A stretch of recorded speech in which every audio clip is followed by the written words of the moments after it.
My name is Yauri Aduak. I'm from Nigeria. I work for a charity in Nigeria. We provide sexual reproductive health services. I currently work there as the Monitor and Evaluation Manager in the Nigeria Country Program. My work has to do with coordinating a team to deliver information, data, to inform decision making at different levels. So in the London School of Business and Finance, I'm doing the executive education. I'm doing the executive miniMBA. First, I got a referral from someone who had done the program with the London School of Business and Finance. It met the needs because, it allows people who work to come in with their education, their background, their work experience, and then acquire knowledge that is practical. So you're able to come with those skills. I looked up the modules, I looked up the London School of Business and Finance, and I saw that it's highly recommended. A lot of other organizations had done programs. Practically, I could learn, relate with, and when I go back, I'll be more effective in the delivery of my job.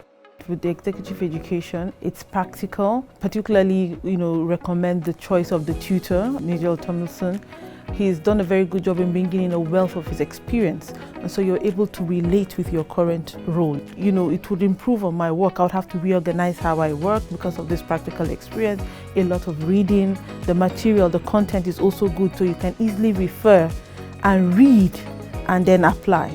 It's really recommended for people with experience working because it's quite practical and hands-on, so you can immediately begin to put into practice all that you have learned. The London School of Business and Finance executive education is highly recommended. I'm already thinking senior management in my organization, especially this program, the executive miniMBA. It helps persons in strategic positions think, actively look at the current trends, what is new. This program gives you an opportunity to know what's new and how can I apply it. So I'll recommend to friends, I'll recommend to colleagues, and particularly, like I said, to senior management. I will.